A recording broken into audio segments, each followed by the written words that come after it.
Welcome to another episode of Rebuilding Faith. These are 10-minute Bible messages for people with questions and doubts.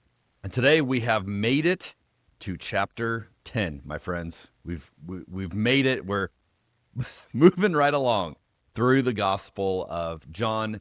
If you were with me the last few weeks as we looked at chapter 9, you saw tons of arguments with Jesus and the religious leaders over him healing someone who was blind and not doing it in the way that they approved of. Then they had to explain, how does Jesus have this ability? In chapter 10, Jesus is going to continue this disagreement with the religious leaders, but he's going to do it in a more creative way. So this is not as direct. He's going to use some analogies to explain who he is, but as I'll show you, this is still basically an affront on what the religious leaders were doing in that day and offering something different. Now, today, Jesus is going to tie into an image that's a very common image, the idea of theft. You think we need one more? You think we need one more? All right, we'll get one more. Theft is something that was just as much a problem for them in their day as it is in ours.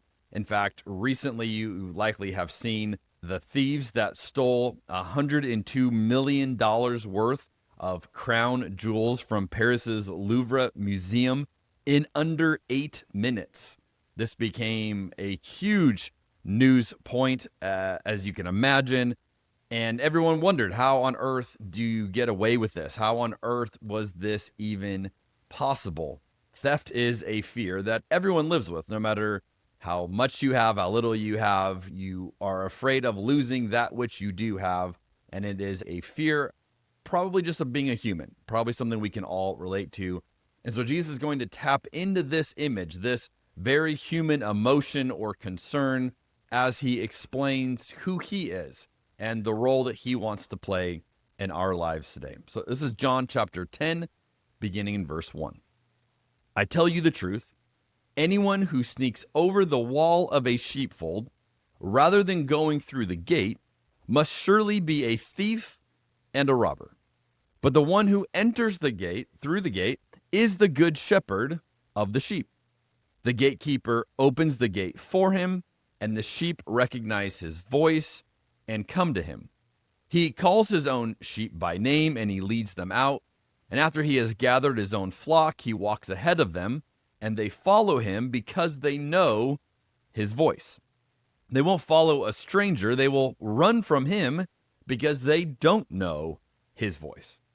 They might be thinking, why is Jesus suddenly talking about farm animals? Like, what's going on here? Why this transition? Well, he's creatively insulting the religious leaders. Yet again, he's back at it. And it's worth exploring a passage in the Old Testament, Ezekiel 34, to understand the image that Jesus is using. This is a callback to an idea that in Judaism they would have been more familiar with than we are today. Here's how Ezekiel 34 begins. This is the first 3 verses. Then this message came to me from the Lord. Son of man, prophesy against the shepherds, the leaders of Israel. Give them this message from the sovereign Lord. What sorrow awaits you, shepherds, who feed yourselves instead of your flocks? Shouldn't shepherds feed their sheep? You drink the milk, wear the wool, and butcher the best animals, but you let your flocks starve. So in this whole chapter, in Ezekiel 34, you have this image about corrupt leaders being like bad shepherds, these shepherds who just take advantage of the sheep rather than having the sheep's best interest in mind. And it's calling out these leaders who are doing the same thing. Now, this sounds just as applicable, Ezekiel 34, to us today as it did when it was written more than 2,500 years ago. I mean, I can imagine quite a few members of Congress and Senate filling out, the criteria being mentioned here, that you drink the milk, you wear the wool, and you butcher the best animals, but you let your flocks starve. That seems to describe a lot of the way leaders are leading today. And now Jesus is tacking onto this image in Ezekiel 34 to bring it into the context of the leaders in his day as well. Then we get to John chapter 10, verse 6. Those who heard Jesus use this illustration didn't understand what he meant, so he explained it to them. I tell you the truth, I am the gate for the sheep. All who came before me were thieves and robbers, but the true sheep did not listen to them. Yes, I am the gate. Those who come in through me will be saved. They will come and go freely and will find good pastures. The thief's purpose is to steal and kill and destroy. My purpose is to give them a rich and satisfying life. Now, Jesus is contrasting himself here to religion, to the very systems around him. Now, the religious gatekeepers thought they were the ones who controlled the gate. They were the people who got to decide who could come in and who could come out. And Jesus is disregarding them, and he's saying, no, I am that gate. I get to decide who is in and who is out, not you, not these religious leaders. Which, this idea would have been very good news if you were not particularly enamored with the religious leaders in that time, right? When you have leaders telling you you don't fit, you can't be included, you're not part of the in crowd, it's great news when all of a sudden Jesus says, well, guess what? They don't get to decide that. I am the gate. And I would suggest that today many Christians seem to have forgotten this idea. We love to be the gate.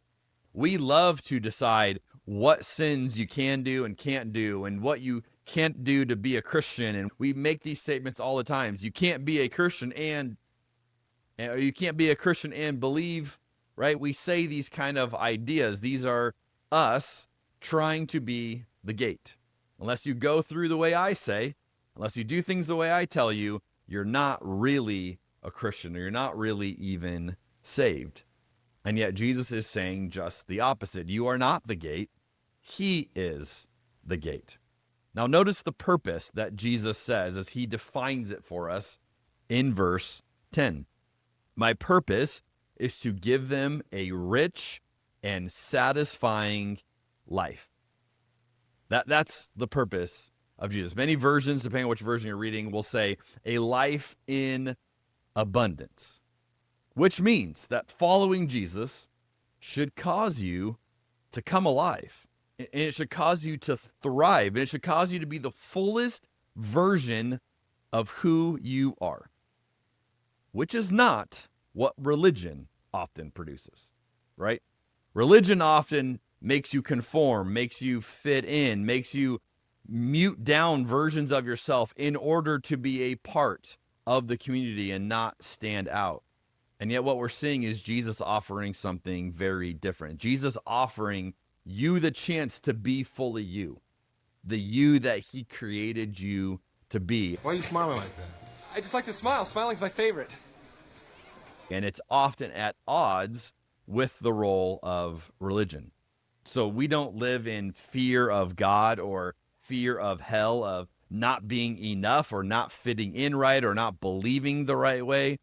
No, we follow Jesus because he is inviting us to thrive, to experience a different kind of life as we allow him to be the gate, rather than any person around us who wants to serve in that role.